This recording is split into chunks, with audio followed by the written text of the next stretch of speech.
Hello everyone, I welcome you all to English with Santoshi YouTube channel. इस channel पे जैसे कि हमने last minute revision video series start करी है, तो उसी की सीरीज में आपको थर्ड वीडियो जो है रीडिंग कॉम्प्रिहेंशन पे बेस्ड आज मिलने वाली है ना। तो इस लेक्चर में हम लोग क्या करने वाले हैं, देखेंगे सबसे पहले कि रीडिंग कॉम्प्रिहेंशन में किस तरह के क्वेश्चंस थीम्स हमको पूछे जाते हैं। ठीक है, सेकेंड थिंग हम ये देखेंगे किस तरह के क्वेश्चन पूछे जाते हैं। थर्ड थिंग हम लोग क्या करने वाले हैं, बहुत सारे रीडिंग कॉम्प्रिहेंशन की हेल्प से हम लोग क्वेश्चन बेसिकली क्वेश्चंस को सॉल्व करने वाले, ठीक है, प्रैक्टिस करने वाले एक तरह से। So let's start the class. देखो, सबसे पहले जो है डिफरेंट एरियाज या फिर डिफरेंट टॉपिक्स जो हमको रीडिंग कॉम्प्रिहेंशन में पूछे जाते हैं वो कौन कौन से हैं आपके। सोशल साइंसेस से रिलेटेड, जैसे कि आपका हो गया हिस्ट्री। ठीक है, हिस्ट्री पे बेस्ड हमको, हिस्ट्री थीम पे बेस्ड हमको क्या मिल जाएगा, पैसेज मिल जाएगा। ठीक है, एंथ्रोपोलॉजी पे बेस्ड हमको पैसेज मिल जाएगा।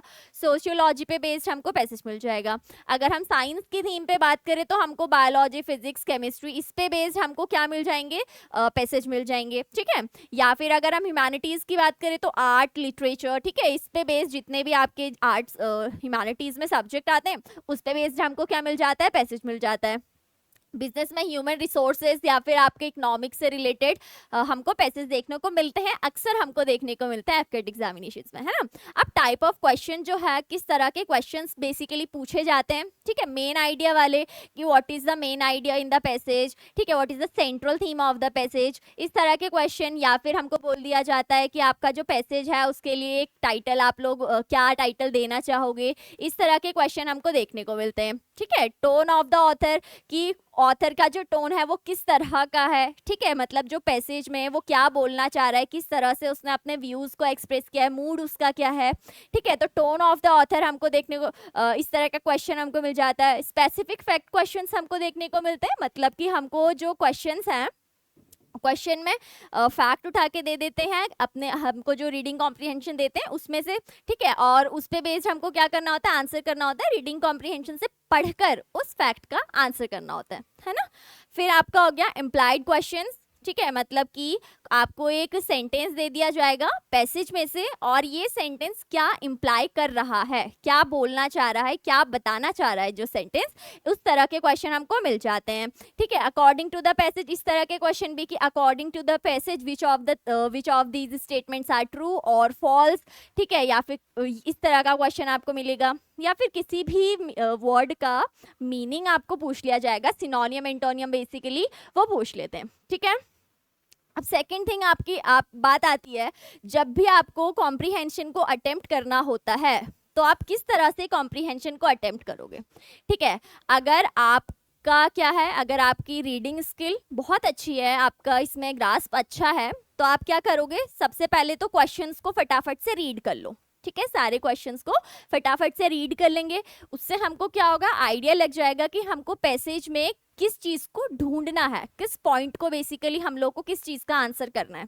और जैसे ही हम वो उसके बाद क्या करेंगे, उसके बाद पैसेज पढ़ेंगे, उसके बाद क्या करेंगे, उसके बाद पैसेज पढ़ेंगे। और पैसेज पढ़ने पर हमको क्या पता चलेगा कि हमने जो अभी क्वेश्चन पढ़े थे कि किस वाले पॉइंट का हमको आंसर करना है। ठीक है, अब इसके बाद आप क्या करोगे, जब भी आप पैसेज पढ़ोगे तो अगर आपको कोई टफ वर्ड दिख जाए जिसका मतलब आपको पता नहीं चल रहा है, तो आप रुकना नहीं है वहां पे, है ना। मतलब आप जो आप रीड कर रहे हो, जिस फ्लो में आप पढ़ रहे हो पैसेज को, रुकना मत, उस पैसेज को कंप्लीट करना। एटलीस्ट आपको कुछ तो आइडिया लगेगा कि क्या पूछा गया है आपको क्वेश्चन में, और पैसेज में क्या समझाना चाह रहा है।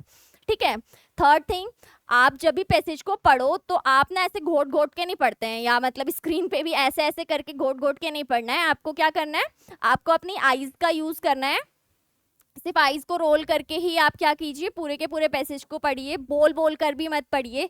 ठीक है, क्या होती है, डिस्टर्बेंस क्रिएट होती है। ठीक है, बोल बोल के भी नहीं पढ़ना, ठीक है, आप आईज को रोल करके पढ़ो। ठीक है, ये आपका सबसे ज्यादा बेस्ट टेक्निक होती है, जो अक्सर मैं भी फॉलो करती हूँ, बट अभी तो मैं आपको ऐसे अंडरलाइन कर करके ही एक्सप्लेन करूंगी, है ना। थर्ड थिंग, अगर आप न्यू लर्नर हो, मतलब या फिर अगर आपने मतलब आपकी रीडिंग जो है एबिलिटी इतनी अच्छी नहीं है, तो आप क्या कर सकते हो, तो आप पहले पैसेज पढ़ सकते हो। ठीक है, तो आप उस चीज़ के लिए आप पहले पैसेज पढ़ सकते हो, उसके बाद क्वेश्चन पे जा करके वापस से पैसेज पढ़ सकते हो। ठीक है ना, तो हम लोग स्टार्ट करते हैं। ठीक है, सबसे पहले क्या करना है हमको, क्वेश्चन क्या करना है, क्वेश्चन पढ़ना है, हमको क्या आइडिया लगेगा कि हमको क्या पूछा गया है, ठीक है। और जब जैसे ही हम पैसेज में जाएंगे हमको पता वैसे ही पता चल जाएगा, अच्छा हमको ये चीज पूछी गई है, ठीक है ना, और हमको आंसर उसी टाइम पे हम आइडिया लगा लेते हैं। तो स्टार्ट करते हैं, सबसे पहला हमारा क्वेश्चन है, which of the word mentioned in the passage can be replace the description, the art of speaking और द आर्ट ऑफ स्पीकिंग और राइटिंग अफेक्टिवली, ठीक है। फर्स्ट हमारा क्या है, the art of speaking and writing effectively, ठीक है। तो पहला तो यही पूछा है कि हमको वो वर्ड ढूंढना है जिसका मतलब क्या है, the art of speaking, the art of speaking and writing effectively, ठीक है।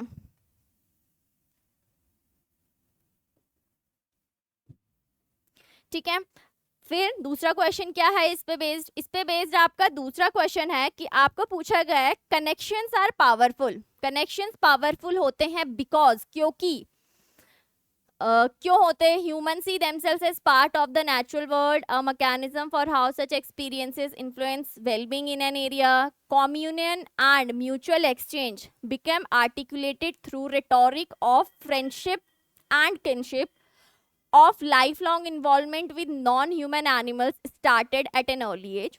थर्ड क्वेश्चन बेसिकली आप क्वेश्चन ही देख लो, है ना, connections are powerful, connections powerful क्यों होते हैं, क्योंकि, है ना।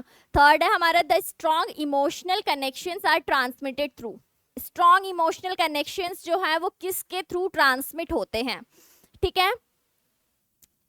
नेक्स्ट क्वेश्चन आपका क्या है, which of the following is implied by, अब ये इम्प्लाइड बाय वाला क्वेश्चन है। अब perceptions of communion and mutual exchange become articulated through rhetoric of friendship and kinship, ठीक है। ये आपके चार क्वेश्चन है, आपको क्या क्या चीजें ढूंढनी है आप जब आप पैसेज पढ़ोगे, आपको ढूंढना है पहला क्वेश्चन की किसका मीनिंग होता है, art of ability of writing and speaking. दूसरा होगा हमको क्या ढूंढना है, कनेक्शन पावरफुल क्यों होते हैं। तीसरा हमको ढूंढना है जो हमारे स्ट्रॉन्ग इमोशनल कनेक्शंस है वो किसके थ्रू ट्रांसमिट होते हैं। चौथा हमको क्या ढूंढना है कि ये जो है चलो ये बाद में ढूंढ लेंगे, ठीक है। तो पहले हम क्या करते हैं पैसेज को पढ़ते हैं, ठीक है। तो 1 मिनट का टाइम मैं आपको देती हूँ, फटाफट से इस पैसेज को रीड कर लो, ठीक है। फटाफट से इस पैसेज को आप रीड कर लीजिए।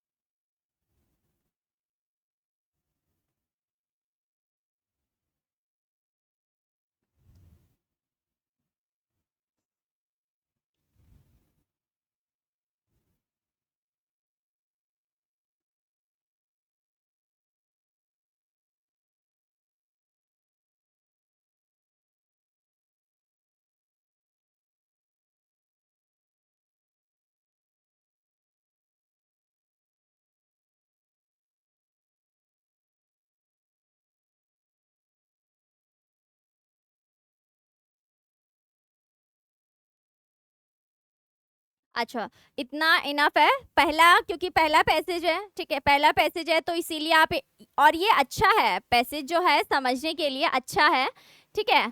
तो चलो देख लेते हैं, ठीक है। क्या बोला गया है, पहले पैसेज पढ़ते हैं।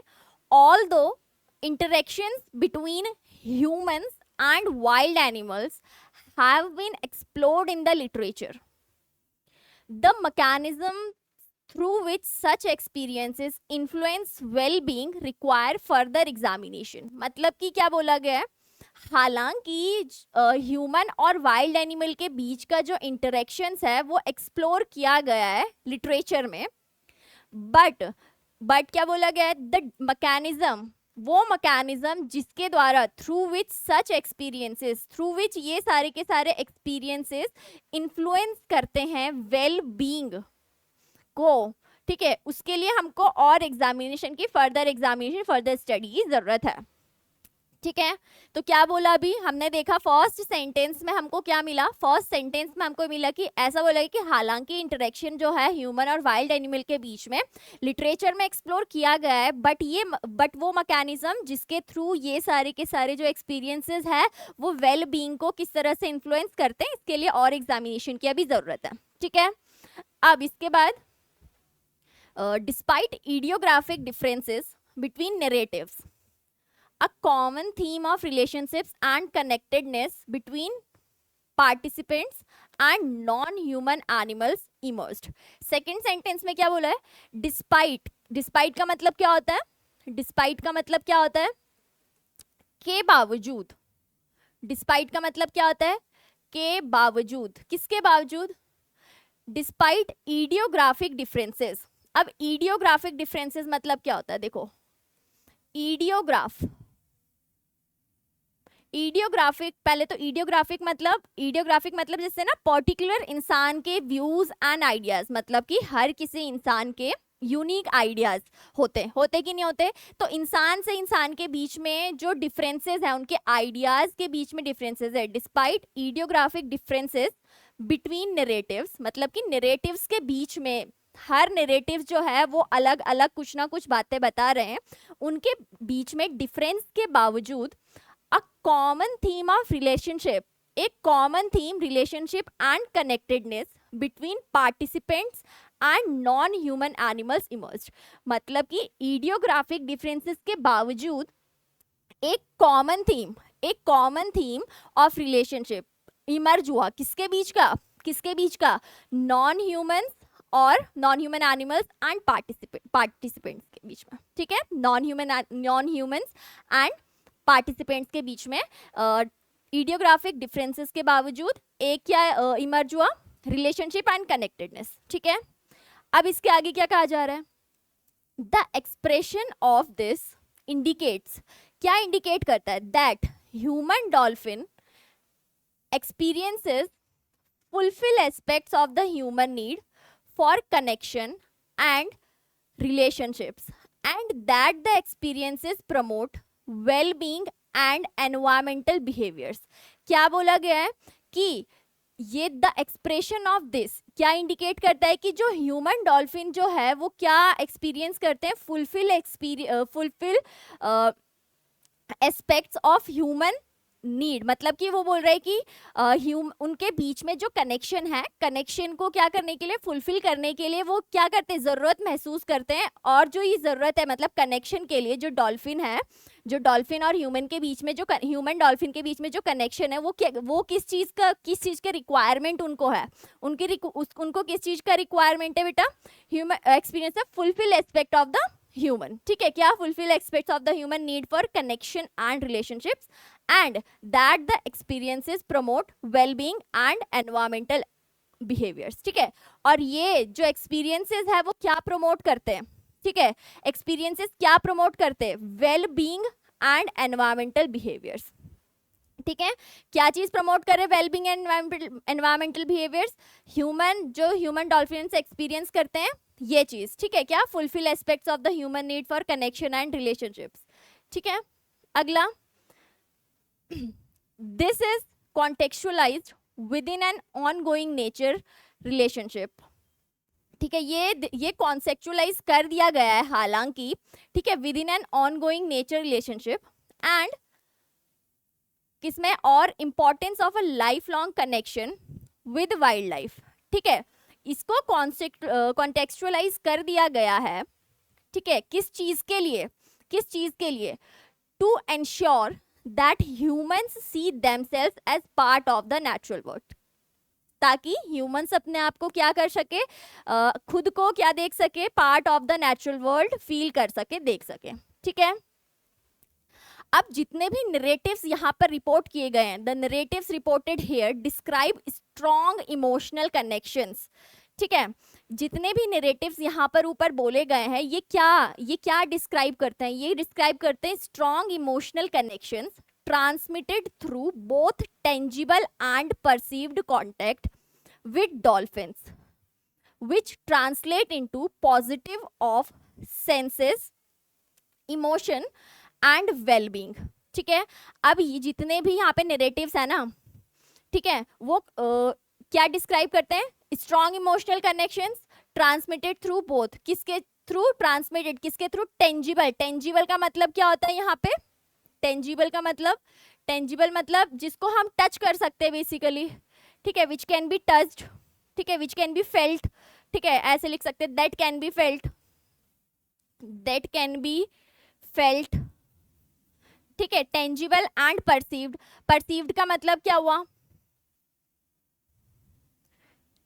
परसीव्ड का मतलब क्या हुआ कि आप कोई भी आइडिया को अपने नजरों से उसको क्या करना? ग्रास्प करना, है ना, उसको हम परसीव कहते हैं, ठीक है। Perceive contact with dolphins which translate into positive of senses, emotion and well-being. The connections described are powerful, ठीक है। अब जो यहाँ पे क्या डिस्क्राइब, द कनेक्शंस, जो ये कनेक्शंस डिस्क्राइब यहाँ पे किए गए वो पावरफुल है, ठीक है। perceptions of communion and mutual exchange become articulated through the rhetoric, through the rhetoric। अब क्या बोला गया? through the rhetoric of friendship and kinship। Next sentence में क्या बोला गया है? देखो, the connection described are powerful, perceptions of communion. Communion का मतलब क्या हुआ? कॉम्यूनियन का मतलब क्या हुआ? कॉम्यूनियन मतलब कॉमन यूनियन, ठीक है, कॉमन यूनियन, ठीक है।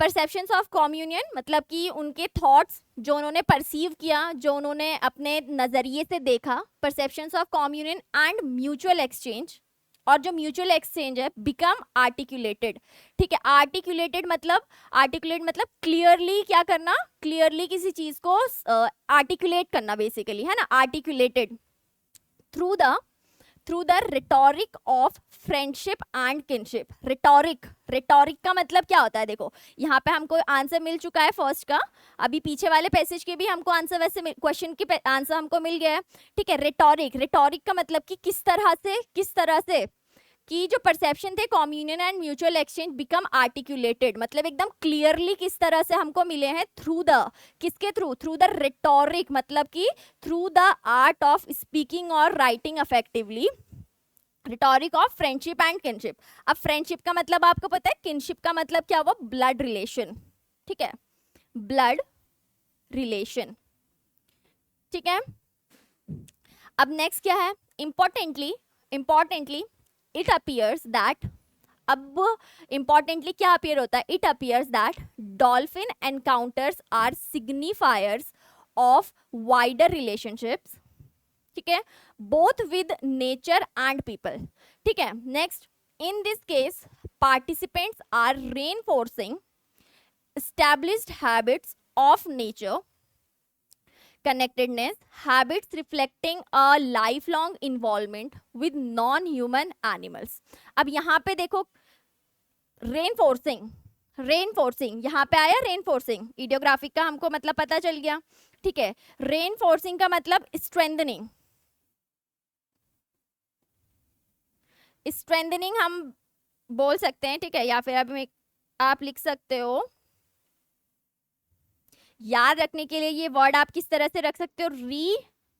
रीफोर्स, है ना, रीफोर्स, इस तरह से आप याद रखोगे। रीफोर्स मतलब कि क्या करना? To give strength, to give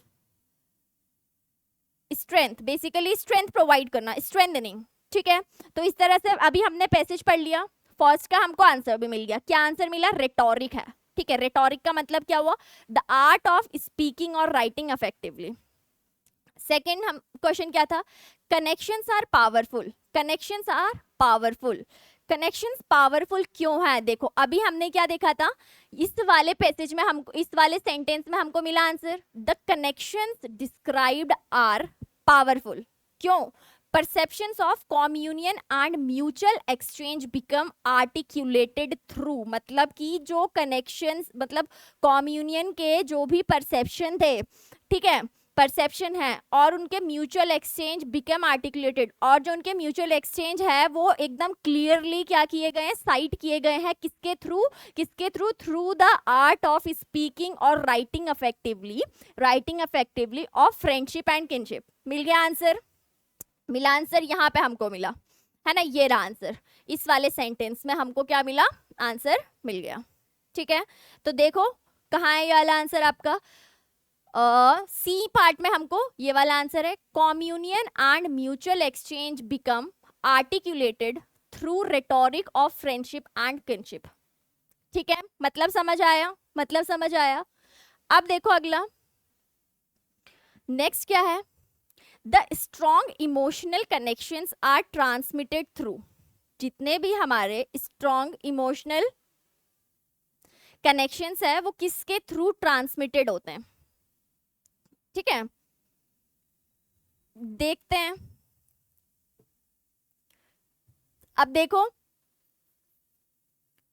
कहाँ पे हमने ये देखा था, हमने कहाँ पे देखा था, एक बार फिर से पढ़ लेते हैं, ऑप्शंस देख लेते हैं। Reinforcing established habits of nature, contextualization within an ongoing nature relationship, tangible and perceived contact with dolphins, मतलब कि strong emotional connections कैसे ट्रांसमिट होते हैं, किस तरह से ट्रांसमिट होते हैं। वैसे तो हम लोग पढ़ करके ये बता सकते हैं, अभी जितना हमने पैसेज को समझा हमको ये मिला कि tangible and perceived contact with dolphins, इसके थ्रू हमको क्या मिल सकते हैं, स्ट्रॉन्ग इमोशनल कनेक्शंस, इसके थ्रू ट्रांसमिट होते हैं। ठीक है, अब अगला देख लेते हैं हम। ठीक है, अगला क्या है, which of the following is implied by, अब किसके थ्रू ना ये इम्प्लाई हो रहा है। ठीक है, which of the following is implied by, perceptions of communion and mutual exchange became articulated, मतलब कि जो ये बोला जा रहा है ना कि perceptions of communion and mutual exchange become articulated through rhetoric of friendship and kinship, इसके थ्रू क्या बोलना चाह रहा है, इसके थ्रू क्या बोलना चाह रहा है, क्या बोलना चाह रहा है। फर्स्ट स्टेटमेंट आप पढ़िए। ठीक है, पहले आप ये चारों के चारों आप एक बार क्या करिए, स्टेटमेंट पढ़िए। फर्स्ट स्टेटमेंट क्या बोल रहा है, the relationship between dolphins and people.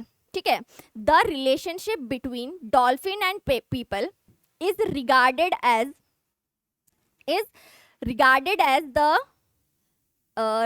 As sharing and exchanging thoughts affectively through antipathy and agony, through antipathy and agony. अब एंटीपैथी एंड एगनी का क्या मतलब हुआ, एंटीपैथी एंड एगनी का मतलब क्या हुआ, डिसलाइक। ठीक है, स्ट्रॉन्ग डिसलाइक को हम क्या बोलते हैं, एंटीपैथी बोलते हैं। ठीक है, पहले देख लेते हैं यहाँ पे एंटीपैथी।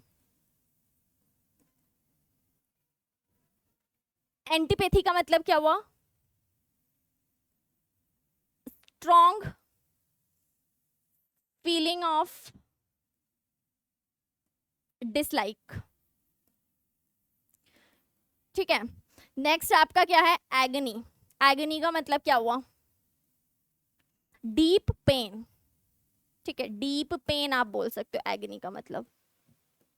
ठीक है, तो देखो the relationship between the dolphin and people is regarded as sharing and exchanging thoughts affectively through antipathy and agony, क्या ये बताना चाह रहे हैं इस सेंटेंस के थ्रू, या फिर the relationship between dolphin and people became communicative with the help of affective persuasion of trust and sympathy, क्या ये बताना चाह रहे हैं the relationship between dolphins and people is regarded as non communicative and can not be trustworthy. ये तो हमको कहीं पूरे के पूरे पैसेज में ही नहीं बताया है ना ये बताने को कहीं पे इम्प्लाई किया गया है। Next the relationship between dolphins, और ये आपको एंटीपैथी एगनी भी कहीं नहीं दिखा पूरे के पूरे सेंटेंस में। ठीक है, ना ही ऐसा मतलब बना सेंटेंस में या फिर आपके पैसेज में, ना ही ऐसा मतलब बना है ना।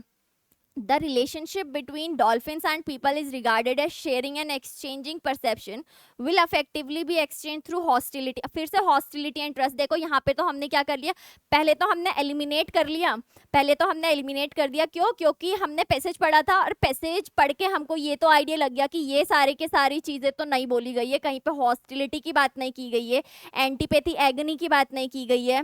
ठीक है, और कैन नॉट बी ट्रस्ट वर्दी इस तरह के बात नहीं किया गया है। बेसिकली आपको क्या पैसेज में, पूरे पैसेज में किस तरह से नॉन ह्यूमन एनिमल्स और ह्यूमंस के बीच में रिलेशंस है ना, ह्यूमन के बीच में जो रिलेशन है उसको किस तरह से स्ट्रॉन्ग किया जा सकता है, या फिर उसके ऊपर स्टडी की बात की गई है ना। तो क्या होगा इसका मतलब, the relationship between dolphin and people becomes communicative with the help of affective persuasion of trust and sympathy. ठीक है, ठीक है, ओके अगला देख लेते हैं। ठीक है, ये पैसेज हो गया, अगले पैसेज की तरफ चलते हैं। ओके, नेक्स्ट पैसेज आपका क्या है, नेक्स्ट पैसेज क्या है देख लेते हैं। ठीक है, तो सबसे पहले तो वैसे हमको पैसेज पढ़ना है पर है ना, पहले हमारे सामने तो पैसेज पर पहले चलते हैं क्वेश्चंस की तरफ। तो क्वेश्चंस में क्या हमको पैसेज में क्या चीज ढूंढनी है, according to the passage select the correct statement. अब देखो हमको अकॉर्डिंग टू द पैसेज वाला क्वेश्चन मिल गया ना, अब इनमें से करेक्ट स्टेटमेंट कौन सा है हमको ये देखना है ना। इनमें से correct statement according to the passage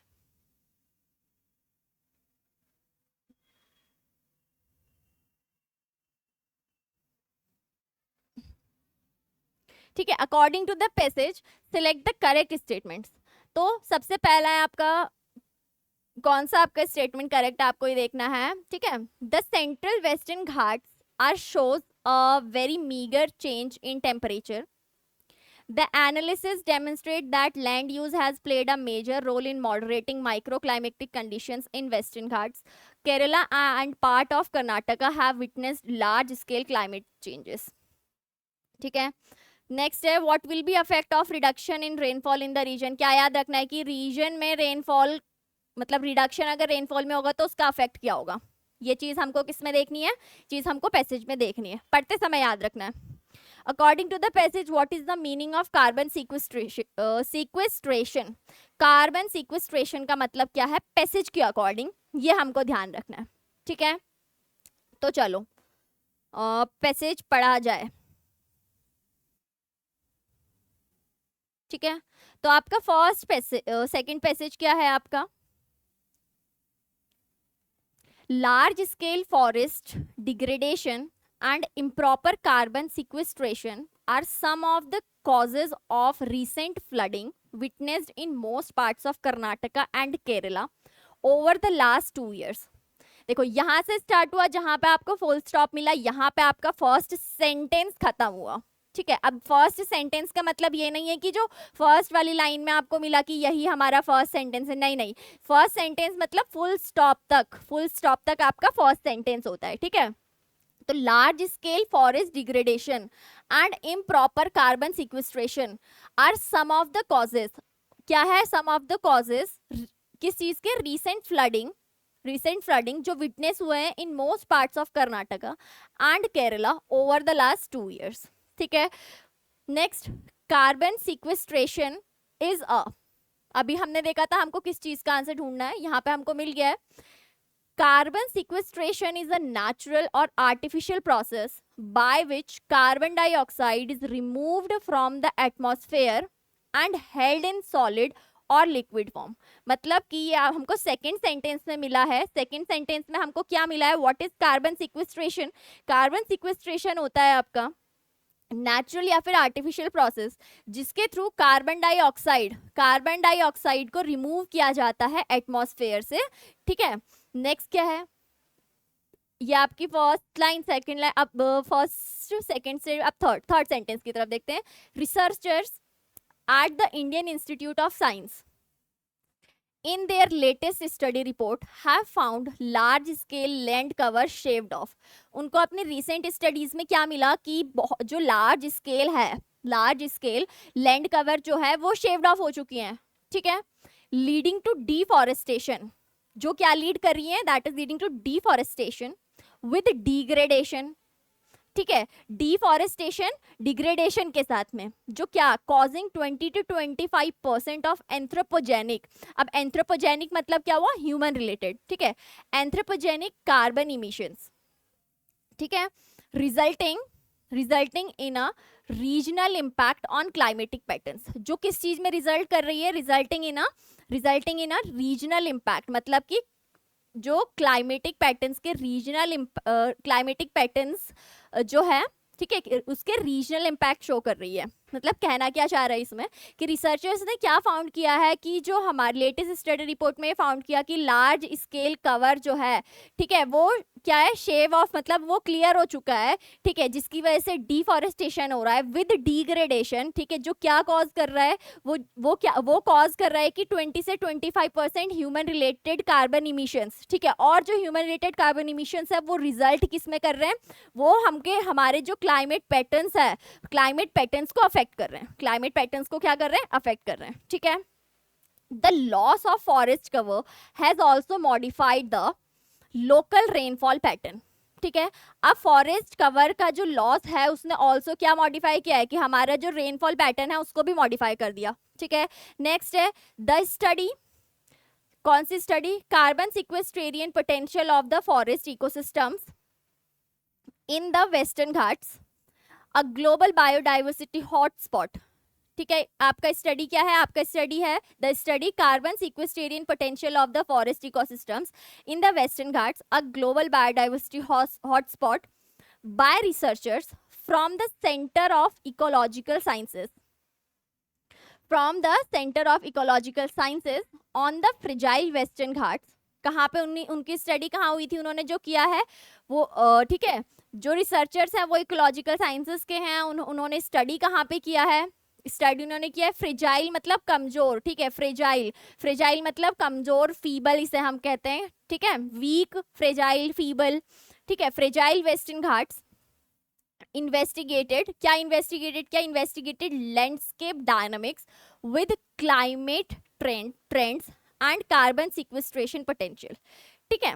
तो साइंटिस्ट्स ने क्या किया है, जो उनकी स्टडी है, साइंटिस्ट्स की जो स्टडी है, उन्होंने किस पे, जो उनकी स्टडी का ये नाम है, ठीक है, वो कहाँ से थे, from the central ecological sciences थे। उन्होंने फ्रेजाइल वेस्टर्न घाट्स के ऊपर जो स्टडी की है, उन्होंने क्या इन्वेस्टिगेट किया है, ठीक है, इन्वेस्टिगेट लैंडस्केप डायनामिक्स, ठीक है, विद, उन्होंने लैंडस्केप को किससे जोड़ करके देखा, जो क्लाइमेट ट्रेंड्स है, ठीक है, climate trends and carbon sequestration potential से जोड़ करके स्टडी करी, ठीक है। अब द एनालिसिस, अब जो एनालिसिस उन्होंने किया था, indicated that the regions in the southern parts of Western Ghats, ठीक है, द एनालिसिस इंडिकेट, उसने क्या इंडिकेट किया एनालिसिस ने, that the regions in the southern parts of Western Ghats in Kerala and part of Karnataka have witnessed large scale climate changes, ठीक है। The central Western Ghats area shows a very meagre change in temperature, meagre का मतलब क्या हुआ, meagre का मतलब क्या हुआ, वेरी स्मॉल इन अमाउंट, ठीक है, स्मॉल इन क्वांटिटी, ठीक है, स्मॉल इन क्वांटिटी या फिर स्मॉल इन अमाउंट, ठीक है, megger change in temperature, while the rainfall shows increasing trends close to 100 mm, ठीक है। अब रेनफॉल ने क्या शो किया, increasing in trends close to 100 mm and an increase in rainy days up to 2 days, ठीक है। Next is the northern portion of the Western Ghats, ठीक है, जो वेस्टर्न घाट्स का नदर्न पोर्शन है, वेस्टर्न घाट्स लैटिट्यूड शोज, वो क्या शो कर रहा है, an increasing temperature of 0.5 degree Celsius, a 4-day increase in the number of rainy days, ठीक है। यहाँ पर नंबर ऑफ रेनी डेज में कितने दिन का इंक्रीमेंट हो रहा है, 4 day का हो रहा है, यहाँ पर कितने दिन का हो रहा है, 2 day का हो रहा है, ठीक है ना, ठीक है। कहां पर हो रहा है, वेस्टर्न घाट, सेंट्रल वेस्टर्न घाट्स में रेनफॉल जो है वो 2 days इंक्रीमेंट हो रहा है, ठीक है, बट नदर्न पोर्शन है जो वेस्टर्न घाट्स का, वहां पे 4 day का इंक्रीमेंट हो रहा है, ठीक है।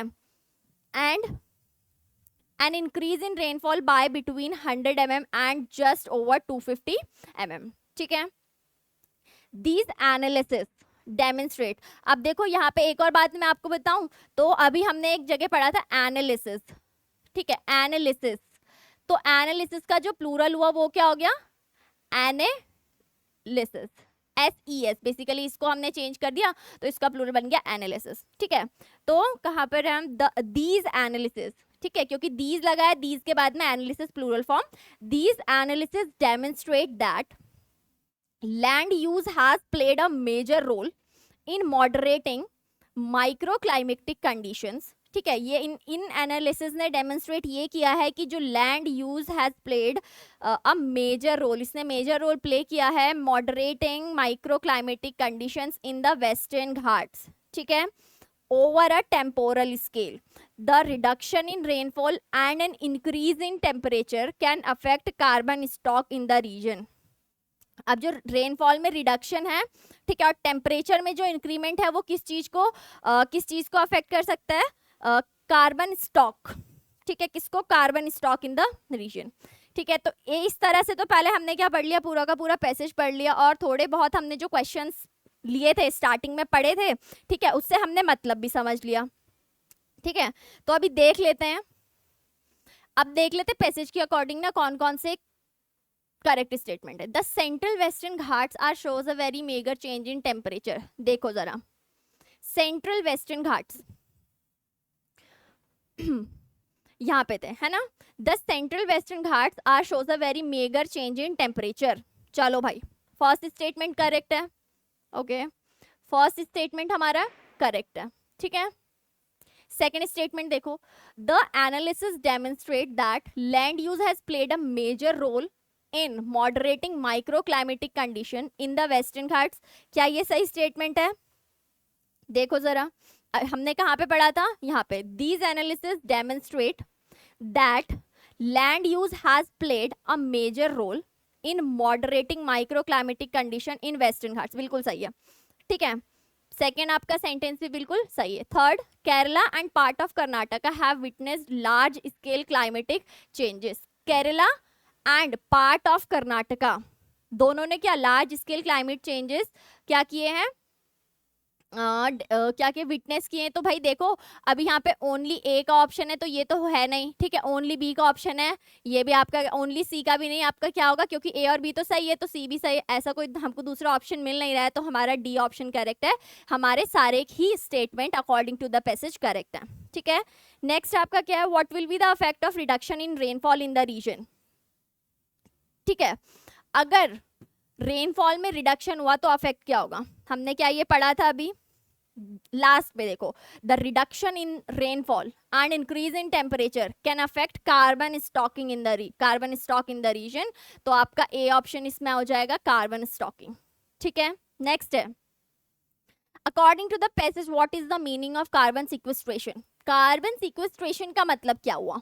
अ process in which carbon dioxide is kept in solid और liquid form, a process of removing carbon dioxide from atmosphere, a process of removing carbon monoxide and keeping, देखो कार्बन मोनोऑक्साइड का तो कहीं जिक्र ही नहीं हुआ है, प्रोसेस ऑफ रिमूविंग मॉइस्चर नहीं, इसका जिक्र नहीं हुआ है। हाँ, इसका जरूर जिक्र हुआ है कि हमारा कार्बन डाइऑक्साइड को रिमूव करना और सॉलिड और लिक्विड फॉर्म में, बट आपका क्या होगा? ए गलत है, आपका बी ऑप्शन करेक्ट है, process of removing carbon dioxide from the atmosphere, ठीक है, ठीक है। अभी देखते हैं इसके बाद में,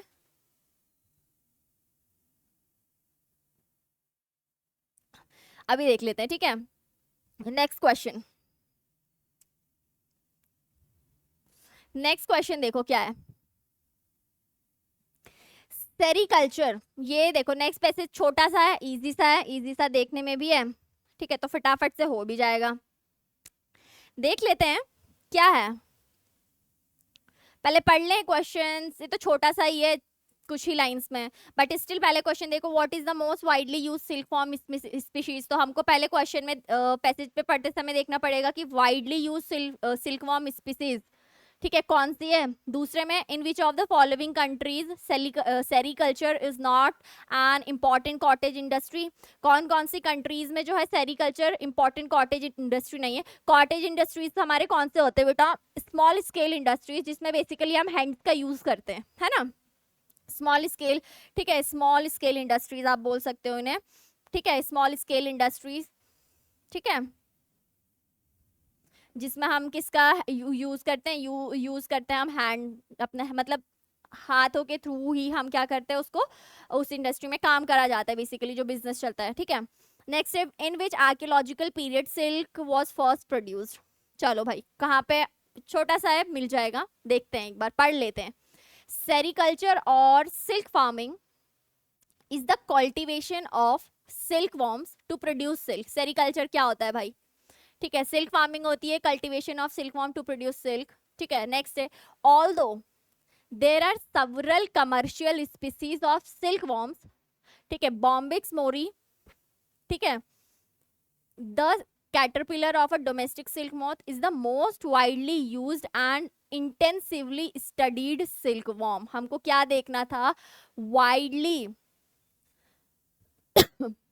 वाइडली यूज्ड सिल्कवॉर्म स्पीसीज कौन सी है, हमारी बॉम्बिक्स मोरी है।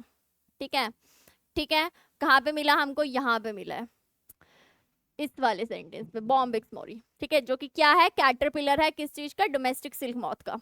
नेक्स्ट देखो, silk is believe to have first been produced in China.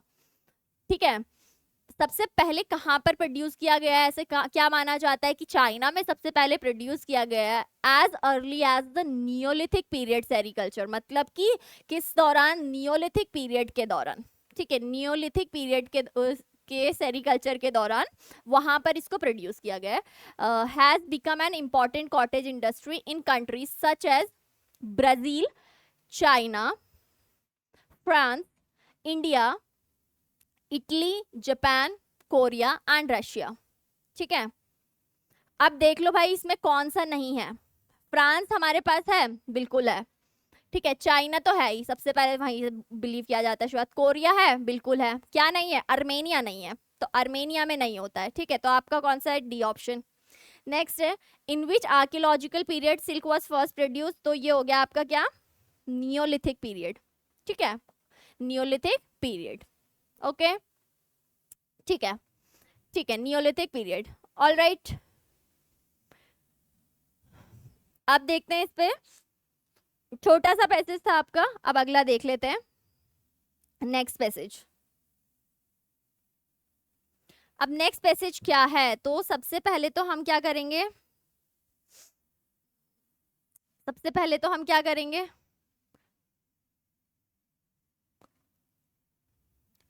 Question देख लेते हैं। What are the driving forces of a free market. ठीक है, next, what are the methods through which government can regulate the market. ठीक है, next है, what is the principle that guides free market. ठीक है, प्रिंसिपल कौन सा है, दैट गाइड्स फ्री मार्केट, जो फ्री मार्केट को गाइड कर रहा है। अब एक बार आप लोग इसको फटाफट से पैसेज को पढ़ लो। ठीक है, फटाफट से एक बार आप लोग क्या कर लो, पैसेज को पढ़ लो, है ना।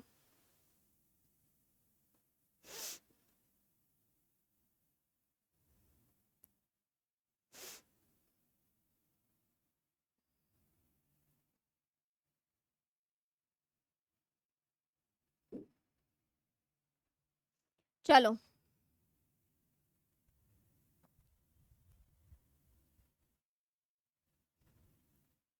देख लेते हैं। ठीक है,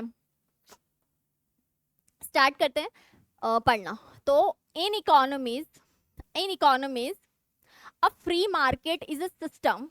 क्या है फ्री मार्केट, जो है हमको पहले तो ध्यान किस चीज का रखना है, सबसे पहले देखना है ड्राइविंग फोर्सेस क्या है फ्री मार्केट का। सेकंड थिंग हमको देखना है मेथड है, गवर्नमेंट कैन रेगुलेट द, कौन कौन से मेथड है जिसके थ्रू गवर्नमेंट रेगुलेट कर सकती है मार्केट को। और तीसरा है कि प्रिंसिपल जो फ्री मार्केट को गाइड करता है वो कौन सा है।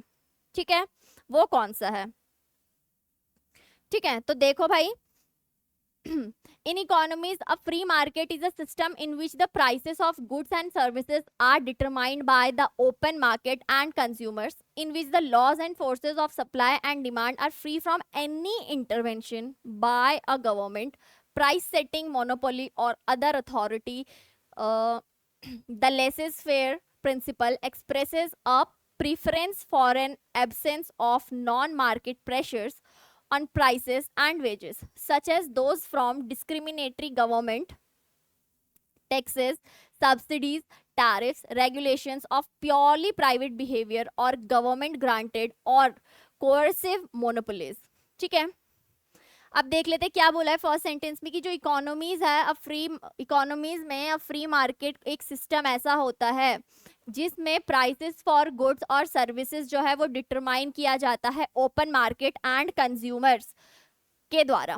ठीक है, जिसमें laws and forces of supply and demand, मतलब जिसमें जो लॉज एंड फोर्सेस होते हैं सप्लाई और डिमांड के, सप्लाई और डिमांड के वो फ्री होते हैं किसी भी इंटरवेंशन मतलब दखल अंदाजी करना, ठीक है, गवर्नमेंट की दखल अंदाजी से बिल्कुल फ्री होते हैं, ठीक है, मतलब कि जो गवर्नमेंट दखल अंदाजी करती है प्राइस सेटिंग, मोनोपोली या जितनी भी अथॉरिटी होती है, ठीक है।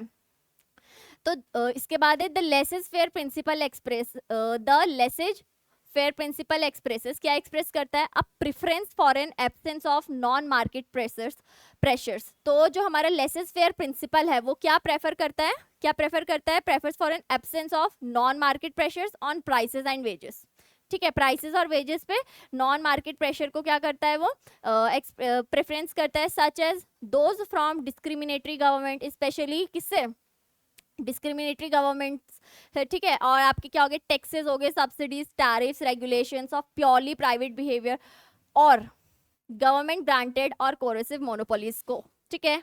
अब देख लेते हैं, फर्स्ट का हमको आंसर वैसे मिल ही चुका है, क्या है, what are the driving force of a free market, basically demand and supply ही है, ठीक है, क्योंकि गवर्नमेंट के रेगुलेशन तो है ही नहीं, ठीक है, कैपिटलिज्म फोर्सेस से तो दूर है, मार्केट मोनोपोलीज को भी दूर है। आपका आंसर क्या है, डिमांड एंड सप्लाई, आंसर क्या हो गया आपका, आंसर हो गया आपका डिमांड एंड सप्लाई, ठीक है। नेक्स्ट आपका क्या हुआ, नेक्स्ट क्या है, the concept of a free market contrast with a regulated market, मतलब कि जो फ्री मार्केट का जो हमारा कॉन्सेप्ट है ना वो कॉन्ट्रास्ट करता है, मतलब डिफरेंट है किससे, विद अ रेगुलेटेड मार्केट, ठीक है, कौन से रेगुलेटेड मार्केट, जिसमें क्या होता है, इन विच गवर्नमेंट इंटरवीन्स, ठीक है, जिसमें गवर्नमेंट इंटरवीन करती है सप्लाई और डिमांड में वेरियस मेथड्स के थ्रू, जैसे कि tariff use to restrict trade, ठीक है, ट्रेड को रिस्ट्रिक्ट करने के लिए टैरिफ लगा देती है, और प्रोटेक्ट द इकोनॉमी, अपनी इकोनॉमी को प्रोटेक्ट करने के लिए, ठीक है, गवर्नमेंट क्या करती है, टैरिफ लगा देती है, ठीक है, such as tariff use to trade को रिस्ट्रिक्ट करने के लिए, ठीक है। नेक्स्ट है, बट जो फ्री मार्केट इकोनॉमी है, अब देखो जो हमारी रेगुलेटेड मार्केट है वो तो उसमें तो गवर्नमेंट इंटरवीन करती रहती है, ठीक है, बट जो free market, in free market economy उसमें क्या होता है, prices for goods and services are set freely, ठीक है, वो फ्रीली सेट किए जाते हैं by the forces of supply and demand, ठीक है, by the forces of supply and demand, okay. जो फ्री मार्केट इकोनॉमी होती है उसमें सप्लाई एंड डिमांड के बेसिस पे ही क्या किया जाता है, फ्री रखा जाता है, फ्री किया जाता है किस चीज को, प्राइस को, गुड्स एंड सर्विसेज के, and are allowed to reach their point of equilibrium without the intervention by government policy, ठीक है।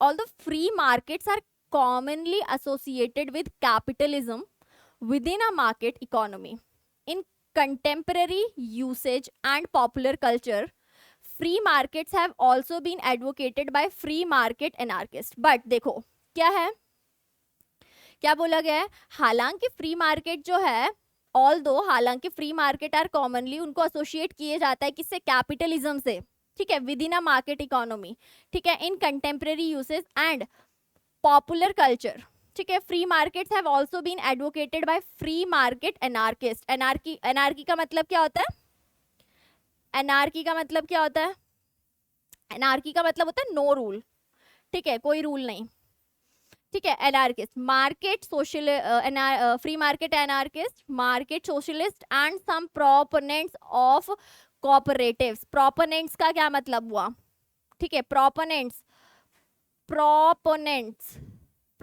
का मतलब हुआ दैट सपोर्ट्स, ठीक है, समथिंग, बेसिकली सपोर्टर आप कह सकते हो, ठीक है, सपोर्टर, ठीक है, सपोर्ट जो करे, ठीक है, proponents of cooperatives and advocates of profit sharing, ठीक है। Criticism of the theoretical concept considers systems with significant market power, inequality of bargaining power or information asymmetry to be less than free, with regulation being necessary to control those imbalances, ठीक है। अब क्या है, criticism of the theoretical concept considers, मतलब जो criticism है theoretical concept वो क्या कंसीडर करता है, systems with significant market power, जो सिस्टम होते हैं सिग्निफिकेंट मार्केट पावर के साथ, इनइक्वालिटी ऑफ बार्गेनिंग पावर की इनइक्वालिटी के साथ में, और इंफॉर्मेशन असिमेट्री, ठीक है, to be less than free, ठीक है, वो क्या बोलते हैं, टू, इनको लेस देन फ्री बोलते हैं, with regulation being necessary to control those imbalances, वो बोलते हैं कि रेगुलेशन जरूरी है इनको, मतलब ये इम्बैलेंसेस को बैलेंस करने के लिए। तो हमने पैसेज तो एक बार ही पढ़ लिया है, तो what are the methods through which government can regulate market, तो आसानी है, अभी हमने देख लिया, वो डिस्क्रिमिनेटरी टैक्सेस लगा देती है, बिल्कुल लगा देती है, सब्सिडीज भी लगा देती, टैरिफ्स भी लगाती है, ठीक है, और कोरेसिव मोनोपोलीज, ठीक है, तो ऑल ऑफ दीज इसका आंसर आएगा। हमने ये सारे के सारे अभी पैसेज में पढ़ लिए थे, ठीक है, सारे के सारे हमने पैसेज में देखे।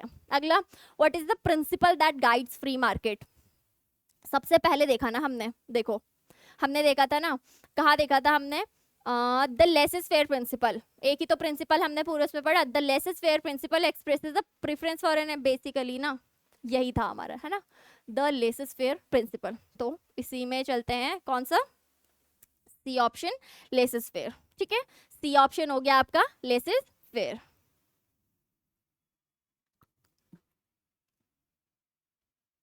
अगला देखें, नेक्स्ट क्या है, चलो थोड़ा सा आसान लग रहा है देखने में, ठीक है, क्योंकि it's a kind of story और समथिंग। चलो पढ़ते हैं पहले, ठीक है, डॉक्टर कार्वर, चलो डॉक्टर कार्वर के बारे में हम पढ़ने वाले हैं। तो पहले देखो question, what can you say about the early life of doctor Carver. चलो भाई पहले डॉक्टर कार्वर की अर्ली लाइफ के बारे में देखेंगे, ठीक है, which of the following statement shows that he was a great lover of Mankind. अच्छा, ये great lover of Mankind, lover of Mankind को हम क्या बोलते हैं, वन वर्ड सब्स्टिट्यूशन, philanthropist है ना, one who loves mankind is called philanthropist, right. Next है find out the statement that he was humble, हमको स्टेटमेंट फाइंड करनी है कि वो हम्बल थे। What was doctor Carver by profession, वो प्रोफेशन से क्या थे।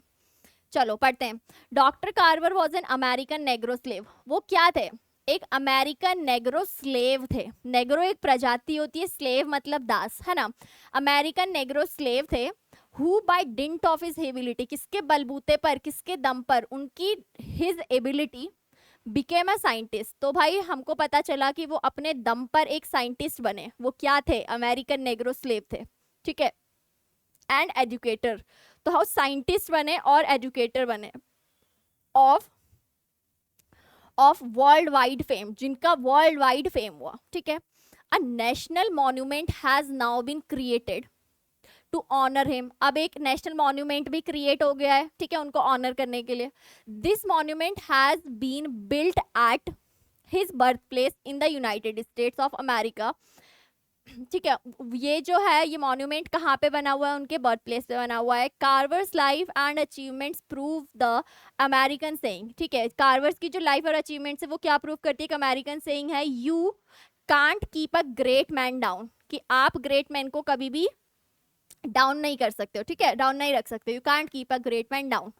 नेक्स्ट है from childhood he showed qualities that give promise of his genius, ठीक है, childhood he showed qualities that give promise of his genius. बचपन से इन्होंने क्वालिटी दिखाना शुरू कर दी थी, जिससे ये प्रूफ हो रहा था कि क्या वो जीनियस हैं, ठीक है। He would get up before sunrise to study the wonders of nature, ठीक है, वो सनराइज से पहले उठते थे, क्या पढ़ने के लिए, नेचर के वंडर को पढ़ने के लिए, ठीक है। Before the break of the dawn in the east, ठीक है, his guardians wanted to educate him but were too poor to do so, ठीक है, उसके जो गार्डियंस थे वो उनको एजुकेट करना चाहते थे, ठीक है, उनको पढ़ाना चाहते थे, बट वो बहुत ज्यादा पुअर थे ये चीज करने के लिए, ठीक है। सो ही लेफ्ट होम, तो उन्होंने क्या करा, उन्होंने घर छोड़ दिया, ठीक है। He was hardly when he begin to work at small jobs, मतलब कि वो बहुत छोटे थे, है ना, वो बहुत छोटे थे जब उन्होंने क्या करा, to work at small jobs to earn a little money for his school expenses, ठीक है, थोड़ा मनी क्या करने का, अर्न करने का उनके स्कूल एक्सपेंसेस के लिए, ठीक है।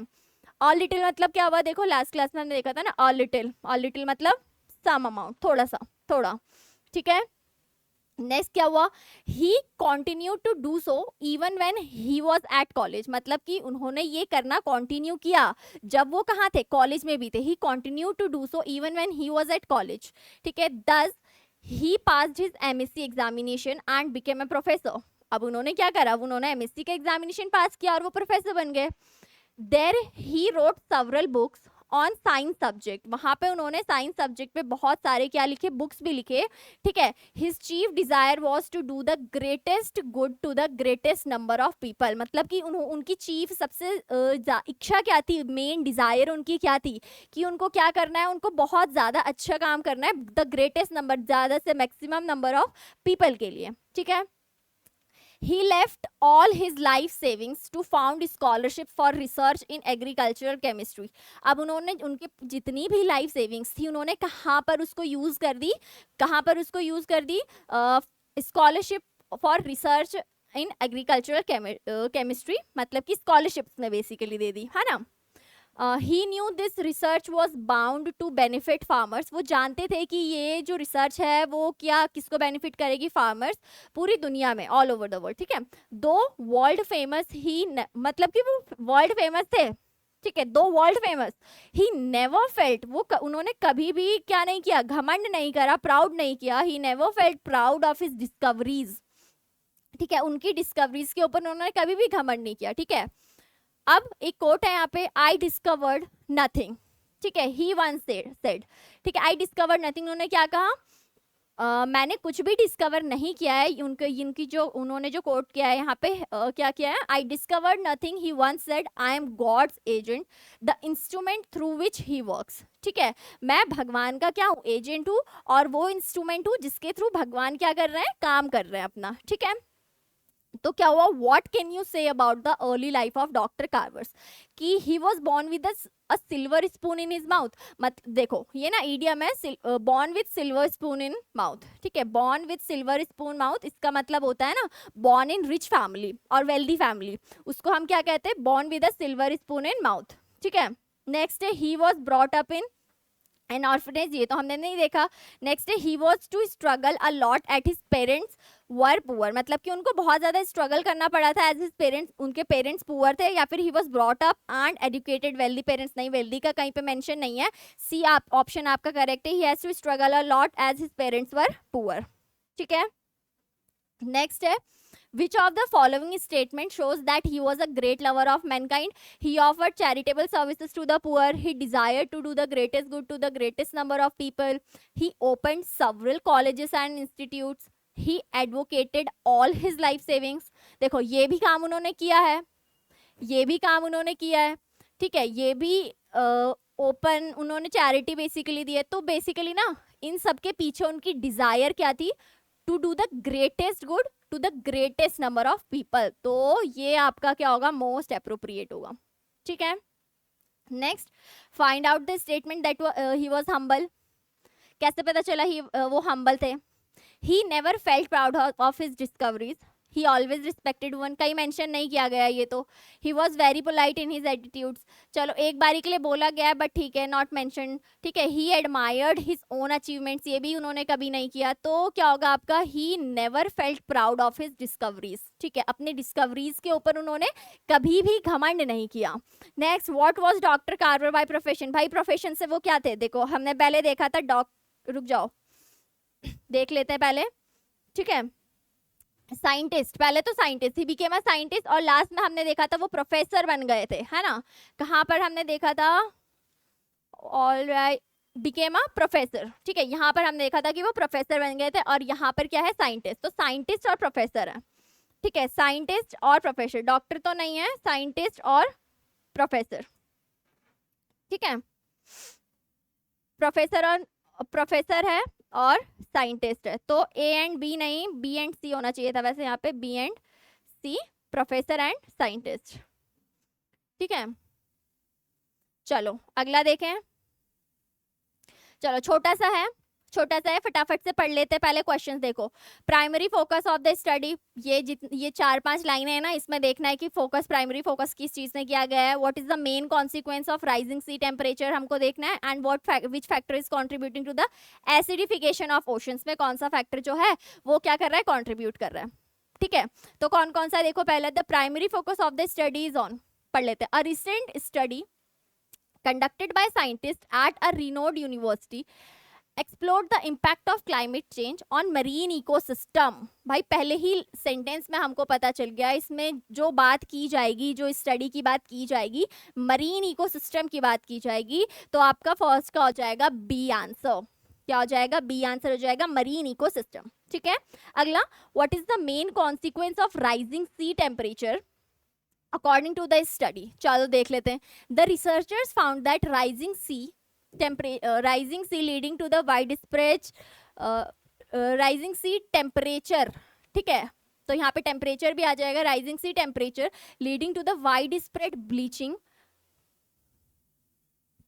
Of coral reefs. ठीक है, यहाँ पर आपका आना था राइजिंग सी टेम्परेचर्स। ठीक है, rising sea temperatures, rising sea temperatures are leading to the widespread bleaching of coral reefs causing significant damage to marine biodiversity। ठीक है, तो क्या हो रहा है? सी का टेम्परेचर इंक्रीज हो रहा है तो ब्लीचिंग ऑफ कोरल रीफ्स। ठीक है, जो हमारे कोरल रीफ है उनकी ब्लीचिंग हो रही है। Which factor is contributing to the acidification of ocean? Ocean के एसिडिफिकेशन में कौन सा फैक्टर क्या कर रहा है, कंट्रीब्यूट कर रहा है? Highlighted the acidification of oceans due to increased carbon dioxide levels, due to increased carbon dioxide levels posing a threat to shell forming organism such as mollusks and crustaceans। ठीक है, तो increased which factor is contributing to acidification? elevated carbon dioxide level। ठीक है, मतलब कि carbon dioxide के level में elevation.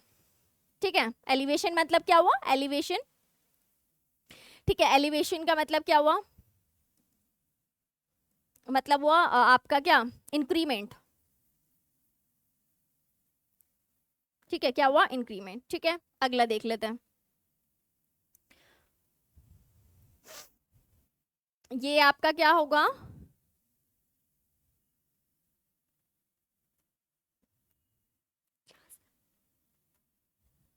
आप देखो नेक्स्ट क्या है, द ग्रेट आचार्यस। चलो पहले क्वेश्चन पढ़ लें, 3 क्वेश्चन है, फटाफट से देख लेते हैं।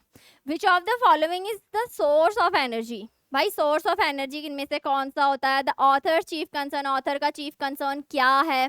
ठीक है, what is the effect of training the wrong mind? तो हमको 3 चीजें याद रखनी है। क्या ढूंढना है पैसेज में? सोर्स ऑफ एनर्जी देखना है, दूसरा चीफ कंसर्न क्या है जो हमारा ऑथर है उसका, और तीसरा हमको देखना है रॉन्ग माइंड को ट्रेन करने का। ठीक है, क्या है? अफेक्ट क्या है? ठीक है, यहाँ पर आपका जो अफेक्ट है इसका मतलब क्या हुआ? रिजल्ट है। ठीक है, यहाँ पर अफेक्ट जो है इसका मतलब क्या है? रिजल्ट है। ठीक है, चलो पढ़े। The great acharyas have said that having discovered a great goal. ठीक है, the great acharyas have said that having discovered a great goal surrender yourself to that goal and act towards it, drawing your inspiration from that goal whereby you will get a new column of energy। ठीक है, whereby का क्या मतलब हुआ यहाँ पे? whereby, इसको whereby का मतलब आप इसको लिखो by which। ठीक है, by which और through which भी आप बोल सकते हो। ठीक है, तो क्या बोला है? ग्रेट आचार्य ने कहा है कि having discovered a great goal, great goal को डिस्कवर करना, अपने आप को सरेंडर करना उस गोल की तरफ और उस गोल की तरफ एक्ट करना। ठीक है, और अपनी इंस्पिरेशन उस गोल से लेना। ठीक है, थ्रू विच उसके के थ्रू आपको क्या मिलेगा? उसके थ्रू आपको क्या मिलेगा? New column of energy. आपको क्या मिलेगी? न्यू कॉलम ऑफ एनर्जी मिलेगी। Do not allow this energy, do not allow this energy to be dissipated। dissipated का मतलब क्या हुआ? separated मतलब बिखरने मत देना। ठीक है, ठीक है, do not allow this energy to be dissipated in the futile memories, in the futile memories of, futile मतलब जिसका कोई waste, basically waste। ठीक है, waste से आप कंसिडर भी इसको कर सकते हो in the context of passage. चलो, the futile memories of past मतलब जिसकी कोई वैल्यू नहीं है, फ्यूटाइल मेमोरीज। ठीक है, ऑफ पास्ट रिग्रेट्स और फेलियर। ठीक है, not in the excitement of the present, and thus bring that entire energy focused into activity. ठीक है, क्या बोला है, इस एनर्जी को वेस्ट सेपरेट मत होने देना, किसमें, futile memories of past regrets और फेलियर, आपके पास्ट के रिग्रेट्स और फेलियर के ऊपर, ठीक है, अपनी इस एनर्जी को वेस्ट मत होने देना, ठीक है, not in the excitement of present, ठीक है, और इस तरह से ब्रिंग दैट एंटायर एनर्जी, और इस तरह से अपनी एंटायर एनर्जी को आप क्या करोगे, क्या करना, फोकस्ड इनटू एक्टिविटी, एक्टिविटी पे फोकस करना, ठीक है, that is the highest creative action in the world outside, ठीक है, ये क्या है, this is the highest creative action in the world outside, ठीक है, thereby the individual who is till now considered as most inefficient मतलब कि thereby the individual who is till now considered as most inefficient finds his way to the highest achievement and success, और इस तरह से through, इसी तरह से क्या, वो इंडिविजुअल जो अभी तक कंसिडर्ड कर रहा था खुद को मोस्ट इनएफिशिएंट, ठीक है, वो क्या करता है, इस तरह से finds his way to the highest achievement, वो अपना रास्ता ढूंढ लेता है हाईएस्ट अचीवमेंट और सक्सेस के लिए, ठीक है, नेक्स्ट है, this is said very easily in a second, ठीक है, ये कहा गया है बहुत इजीली कुछ ही सेकेंड्स में, but in order to train our mind to this attitude, इस एटीट्यूड के तरह हम क्या, अपने माइंड को ट्रेन करने के लिए हमको क्या चाहिए, we need considerable training, because हमको कंसिडरेबल ट्रेनिंग चाहिए, बिकॉज क्योंकि we have already train the mind wrongly, क्योंकि हमने अपने माइंड को ऑलरेडी क्या कर लिया है, रॉन्गली ट्रेन कर लिया है, किस तरह से, to such an extent that we have become perfect in imperfections,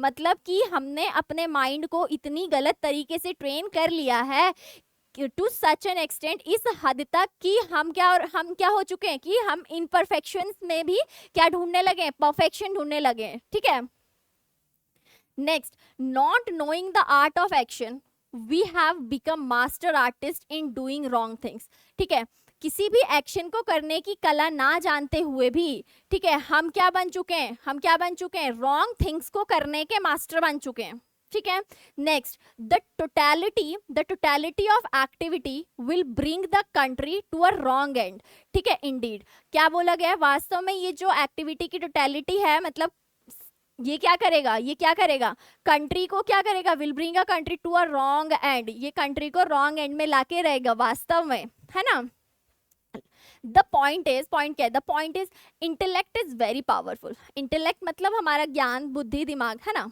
intellect क्या है, इंटेलेक्ट इज वेरी पावरफुल, बहुत ज्यादा शक्तिशाली है ना, and everyone is driving but nobody seems to know how to control the mental energy, ठीक है, हर कोई काम कर रहा है बट नोबडी नोज, ठीक है, और ना ही कोई ये जानना चाहता है कि how to control the mental energy and direct it properly to guide it to the proper destination, और कोई ये जानने की कोशिश भी नहीं करता है कि किस तरह से हम अपनी मेंटल एनर्जी को कंट्रोल करना है और उसको डायरेक्ट करना है प्रॉपरली, ठीक है, और अपने मेंटल एनर्जी को गाइड करना है प्रॉपर डेस्टिनेशन की तरफ, ठीक है, ओके, चलो अब इसका क्वेश्चन पढ़े फटाफट से, विच of the following is the source of energy, हमको एनर्जी कहाँ से मिलेगी भाई, कॉलम ऑफ एनर्जी हमको कैसे मिलेगी, a column that supports a building, बिल्कुल भी नहीं, ठीक है, हाईएस्ट क्रिएटिव एक्शन, नहीं, ठीक है, proper training of the mind to achieve perfection, नहीं, ठीक है, परफेक्शन नहीं होगा, ये भी आपका क्या होगा, स्टिमुलेशन, मतलब stimulation obtain from a set aim, और यही हमने ना अपने फर्स्ट सेंटेंस में पढ़ा था, ठीक है, act towards it, drawing your inspiration from that goal whereby you will get a new column of energy, किसके थ्रू आपको न्यू कॉलम ऑफ एनर्जी मिलेगी, जो आपको स्टिमुलेशन मिलेगी अपने सेट एम के थ्रू, ठीक है, आपने जो एम सेट किया है उसकी मदद से जो आपको स्टिमुलेशन मिलेगा, ठीक है, उसके थ्रू वो वही क्या है, सोर्स ऑफ एनर्जी बेसिकली आपका, ठीक है, नेक्स्ट है, the author's chief concern is, author का चीफ कंसर्न क्या है ऑथर का chief concern, establishment of a social pattern, discovery of a great goal in life, देखो सोशलिस्टिक पैटर्न की तो बात नहीं की गई है, discovery of a great goal in life, क्या वो इसमें कहीं पे बात की गई है कि अपनी लाइफ का ग्रेट गोल को डिस्कवर ही करना है, क्या यही वो बोलना चाह रहा है बेसिकली, या फिर regulation of energy in proper direction, या फिर ट्रेनिंग ऑफ द माइंड। तो वो क्या बोलना चाह रहा है इसमें बेसिकली, वो बोलना चाह रहे हैं एनर्जी को रेगुलेट करने की बात की जा रही है ना, है ना। तो the author's chief concern is regulation of energy in a proper direction, ठीक है, regulation of energy in the proper direction. अगला, what is the effect of the training of the wrong mind, ठीक है, रॉन्ग माइंड के training के effect, EFFECT, ये क्या हुआ आपका, इट इज नाउन, ठीक है, नाउन, नाउन है ये आपका, और इसका मतलब है रिजल्ट, क्या है, रिजल्ट। नाउन क्यों है, क्योंकि आर्टिकल के बाद मौजूद है, ये आपका द आर्टिकल है, और आर्टिकल के बाद हमको क्या मिलता है, नाउन मिलता है, ठीक है, आर्टिकल के बाद क्या मिलेगा, नाउन मिलेगा। अगर नाउन से पहले आपको एडजेक्टिव भी मिल सकता है, ठीक है, आर्टिकल एडजेक्टिव नाउन, ये सीक्वेंस आपका होता है अगर तीनों आपके एक साथ मौजूद होते हैं। चलो क्वेश्चन पे आते हैं, what is the effect of the training of the wrong mind, wrong mind को ट्रेन करने के रिजल्ट क्या क्या है, we have became perfect in all aspects, the art of action is too much emphasized, each of us could become a master artist, ठीक है, none of these, तो इसमें हम चलेंगे none of these, इनमें से तो किसी की हमने बात करी नहीं थी, ठीक है, तो none of these की तरफ हम चलते हैं, ठीक है। चलो अगला,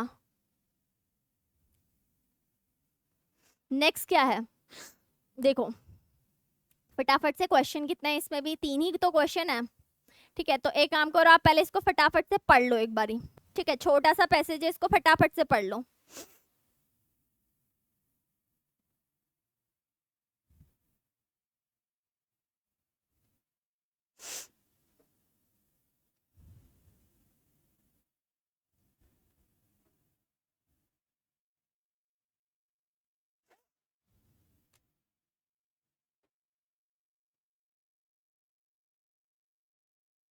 चलो स्टार्ट करें।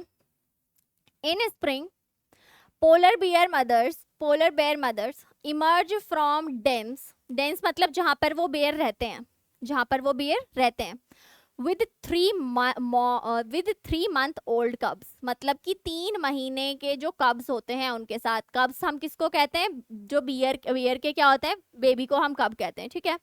The mother bear has fasted for as long as 8 months, but that does not stop the young from damaging full access to her remaining reserves, ठीक है।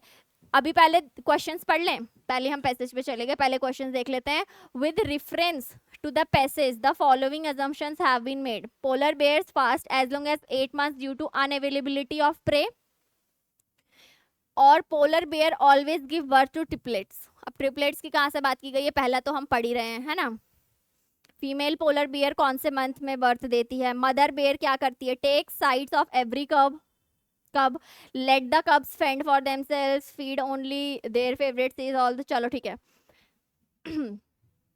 क्या है next, if there are triplets, अगर triplets होते हैं तो भाई वो हमेशा तो नहीं देती, बस बोला गया कि अगर ट्रिपलेट्स होते हैं तो the most persistent stands to gain an extra meal, ठीक है, तो जो बहुत ज्यादा ताकतवर होता है वो क्या करता है, एक्स्ट्रा मील खाने की कोशिश करता है at the expenses of others, ठीक है। The smallest of the cubs forfeits many meals to stronger siblings, forfeit मतलब खो देते हैं वो, है ना, खो देते हैं वो अपना मील जो है, ठीक है, टू द स्ट्रॉन्गर सिबलिंग्स।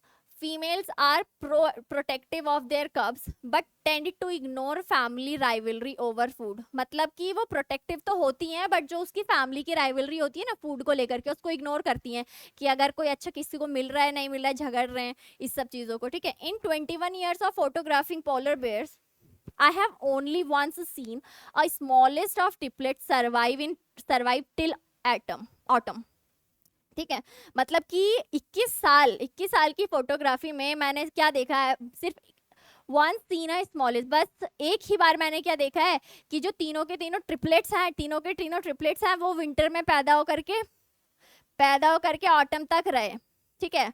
तो हम इससे क्या चलो इनफर क्या कर सकते हैं हम इससे, with reference to the passage the following assumptions have been made, polar bear जो है वो 8 मंथ तक तो क्या कर लेते हैं, क्या करते हैं, फास्ट रख लेते हैं, ठीक है। Polar bear always give birth, ये तो नहीं है आपका, ओनली वन, ठीक है, आप जाओगे ओनली वन पे। Next, female polar bears give birth during, तो विंटर्स, ड्यूरिंग विंटर, ठीक है। Next, mother bear, mother bear क्या होगा, टेक साइड्स ओवर कब्स, नहीं। Let the cubs fend for themselves, feed only their favourites, ऐसा भी हमने अभी नहीं देखा क्योंकि वो तो ध्यान ही नहीं देती है, वो तो ध्यान ही नहीं देती है ना। Sees that all cubs get an equal share, नहीं, वो तो ध्यान ही नहीं देती है कि ना फैमिली राइवलरी ओवर फूड, उसके ऊपर ध्यान नहीं देती। तो let the cubs fend for themselves, fend का मतलब क्या हुआ, to take care of them, ठीक है, to take care of, to take care, बस इतना याद रखना, to take care of themselves, की वो क्या करती है, कब्ज को अपना ख्याल खुद रखने के लिए छोड़ देती है उनके ऊपर, ठीक है। ठीक है, अगला देखें। ओके आप पहले क्वेश्चन को पढ़ लो। The rise of Gandhi, the rise of Gandhi ने क्या किया, गांधी जी ने क्या फॉट किया, और the conspicuous role of Gandhi ji is that of a, क्या होगा इसका आंसर, ठीक है। पहले फटाफट से आप एक बार पैसेज पढ़ लो।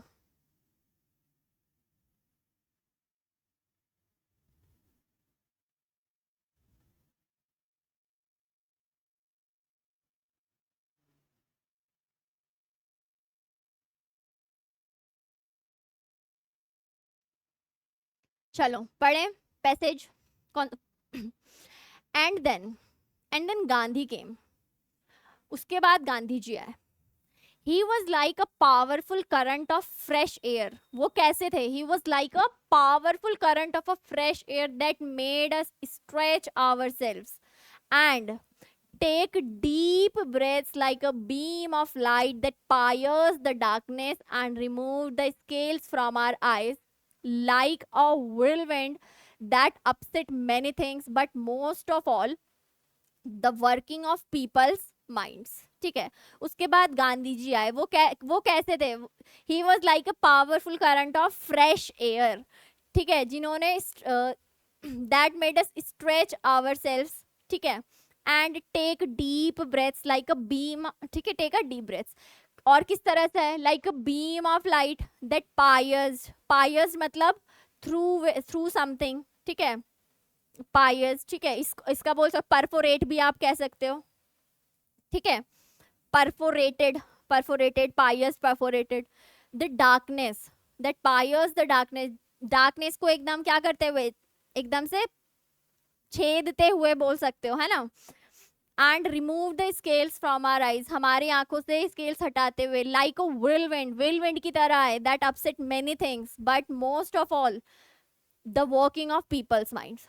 ही did not descend from the top, वो आसमान से नहीं आए हैं, he does not descend from the top, he seemed to emerge, he seemed to emerge from the millions of Indians, ठीक है, वो मिलियंस ऑफ इंडियंस के थ्रू इमर्ज हुए हैं, speaking their language and incessantly drawing attention to them, उनकी भाषा बोलते हुए, ठीक है, उनकी तरफ क्या करते हुए, अपनी अटेंशन ड्रॉ करते हुए, एंड देयर अपेलिंग कंडीशंस, ठीक है, अपेलिंग, अपेलिंग का मतलब क्या होता है बेटा, अपेलिंग, अपेलिंग कंडीशन का मतलब यहाँ पे हुआ मतलब शॉकिंग कंडीशंस या फिर मतलब दयनीय हालत, जो मतलब ऐसी सिचुएशन जो हमको क्या कर दे, अपेल करे, देख के हमको बहुत दयनीय लगे, ठीक है, appalling conditions, appalling condition, get off the back of these peasants and workers, he told us all of you who live by their exploitation, मतलब कि इन पीजेंट्स, पीजेंट्स का मतलब क्या हुआ, पीजेंट्स, पीजेंट्स का मतलब क्या होता है, पीजेंट्स का मतलब होता है बेटा किसान, जिसे हम बोलते हैं, ठीक है, किसान हम बोलते हैं, इसका सिनोनियम आप क्या बोल सकते हो, क्या क्रॉफ्टर आप कह सकते हो, ठीक है, क्रॉफ्टर कह सकते हो, या फिर क्रॉफ्टर, ठीक है, या फिर आप क्या कह सकते हो पीजेंट को, एग्रीकल्चरिस्ट,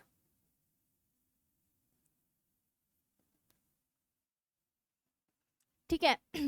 एंड वर्कर्स, उन्होंने हमको क्या बोला, that that all of you, he told us all of you who live by there exploitation, ठीक है, जो उनके एक्सप्लॉइटेशन के थ्रू आप जी रहे हो, get rid of the system, इस सिस्टम से बाहर आओ, गेट रिड, बाहर आओ, that produces this poverty and misery. ठीक है, मतलब कि उन्होंने क्या कहा, इस सिस्टम से बाहर आने के लिए क्या, जो क्या क्रिएट कर रही थी, पॉवर्टी एंड मिजरी।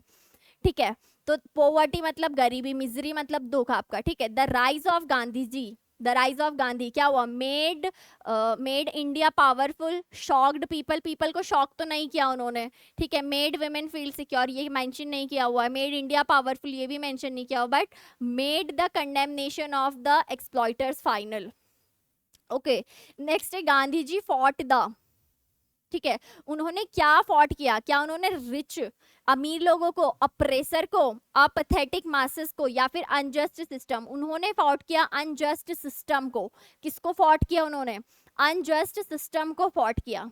ठीक है, next, the conspicuous role of Gandhi ji is that, वो उनका रोल क्या था जो सब जानते थे, इमर्जिंग मतलब जो सबको दिख रहा, उनका रोल क्या था, फादर, रिफॉर्मर, टीचर, या फिर लिबरेटर। लिबरेटर था मतलब वो आजादी दिलाने आए थे ना, to get rid of the system that produces poverty and misery. ठीक है, ठीक है,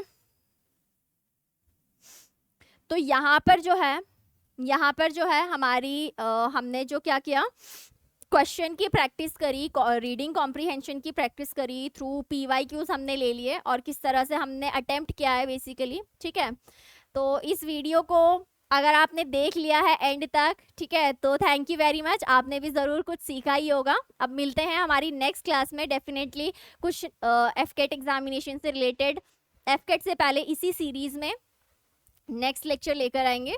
थैंक यू, जय हिंद एवरीवन।